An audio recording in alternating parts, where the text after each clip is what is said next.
Good morning, Ankylosing Spondylitis people. I wanted to discuss medications this morning. Full disclosure, just so all of you know, I have sold 2 of the biologic medications used in ankylosing spondylitis.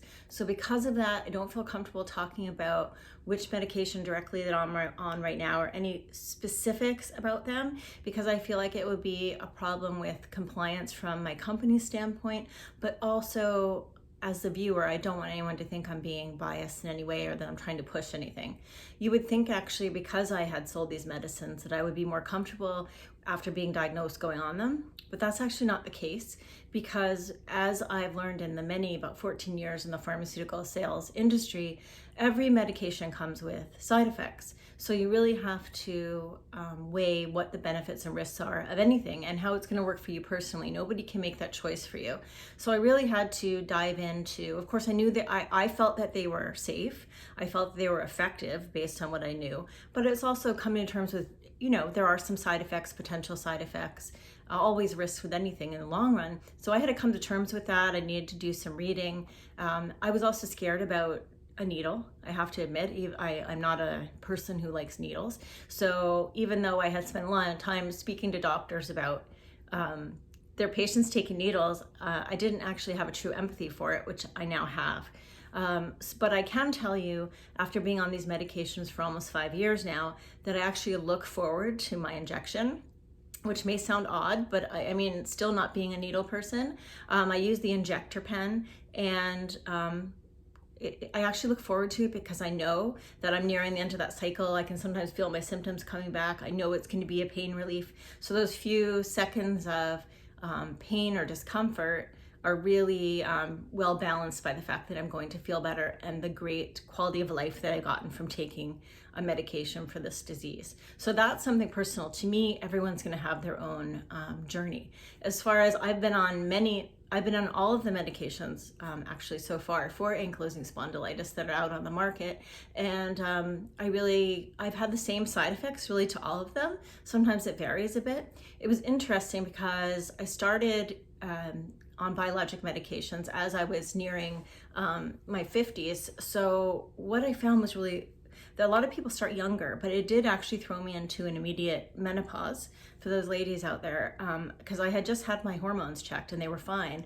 And then I went into like a couple weeks after starting, I had no hormones left, and I was like wedging myself in the refrigerator. I had this old ugly refrigerator that I couldn't wait to get rid of. It was one of those side by sides, but I can tell you that it was my best friend at that moment because I literally stuck myself inside it for hours on end. I even went out and bought a dog, those bandanas where you filled it up with gel and you put it on a dog's neck. I actually wore those around with ice.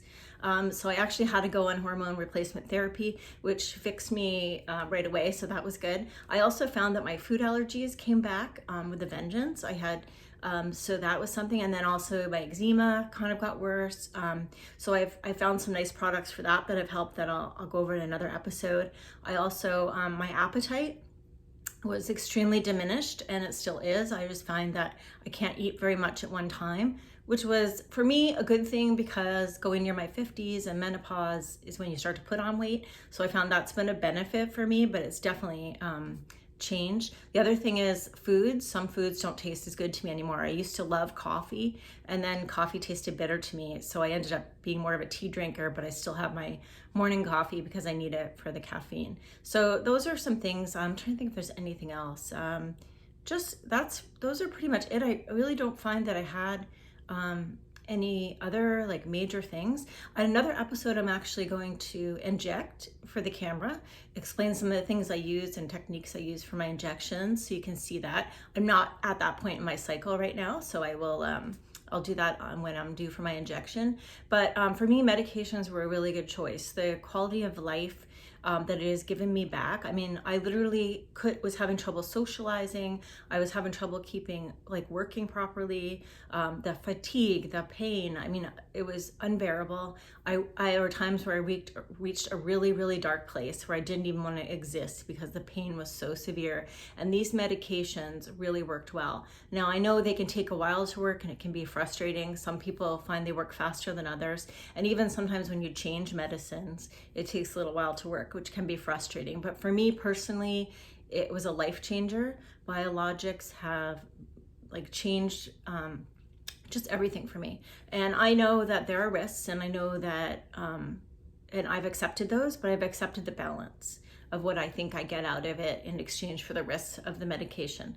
So that is my medication story. And I just will tell you, the only one I have never tried is Remicade, and that's because I had a previous melanoma skin cancer, so I couldn't go on the methotrexate that you need to go on in conjunction with the Remicade. So that's one I haven't gone on. And I know here in Canada, we're just starting to get biologics for the medicines. So I haven't tried, what are they called? Not generic, but biosimilars. We're trying to get biosimilars. So I have not tried any of those yet because they're just coming on the market here as well. So I hope that might help you, and tune in for my next episode on injections. Thank you.